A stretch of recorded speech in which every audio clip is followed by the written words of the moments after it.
राहुल गांधीला पत्र लिहिण्याचं मूळ कारण असं आहे की 2019मध्ये लोकसभेच्या निवडणुका लागल्या. त्यावेळेला श्री धानोरकर हे सेनेतून काँग्रेसमध्ये आले होते आणि काँग्रेस पक्षाने त्यांच्या तिकिटाचा काही विचार केला नव्हता.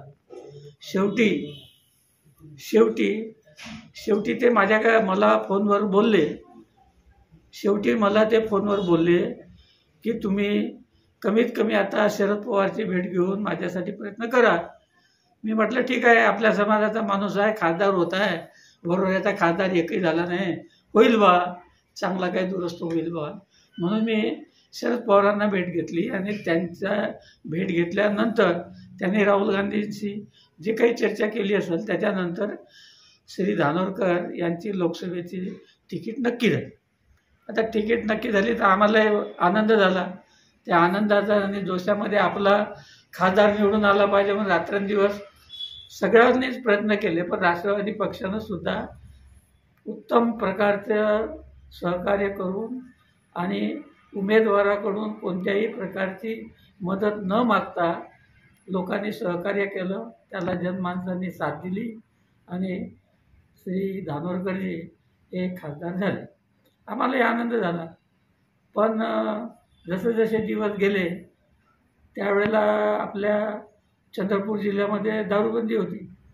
आमचे खासदार झाल्याबरोबर लोक म्हणाले साहेब आमचं काम घ्या, आमचं का, असं काही विचारायला गेले तर ते म्हणे काम का मागते म्हणे, 2 पेट्या घेऊन जा आणि गावात दारूचं दुकान लाव, असं सांगणारा खासदार. मग आता याच्यावर आम्ही विश्वास टाका.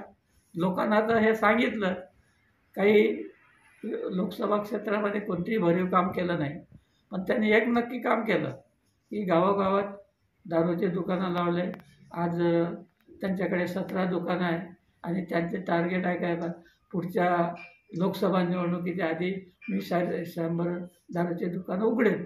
दारूचं दुकान उघडणं हे काँग्रेस पक्षाचं धोरण आहे का?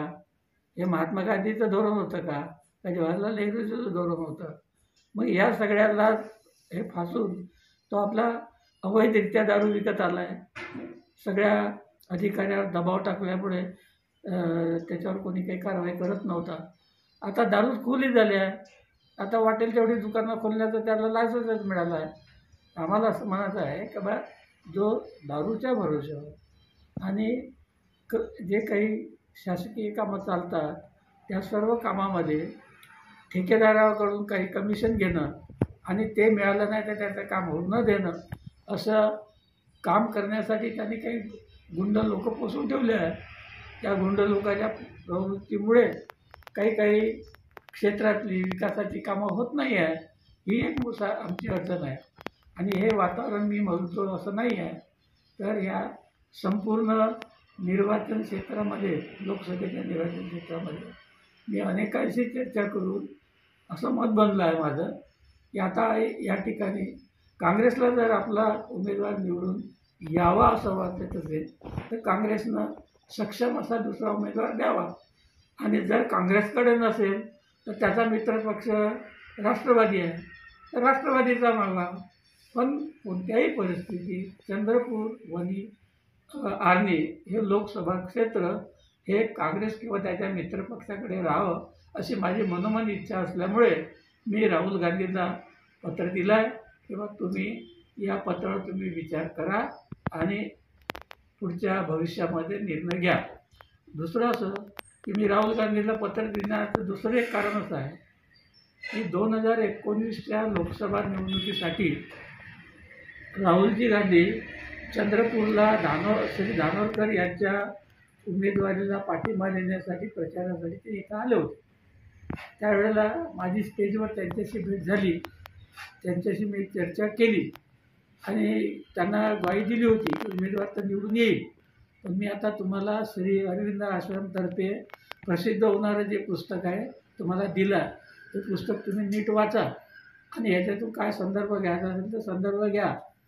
असं त्याच्यामुळे माझी थोडी तोंड ओळख झाल्यामुळे मी हिंमत केली किंवा राहुल गांधीला हे पत्र लिहिलं पाहिजे.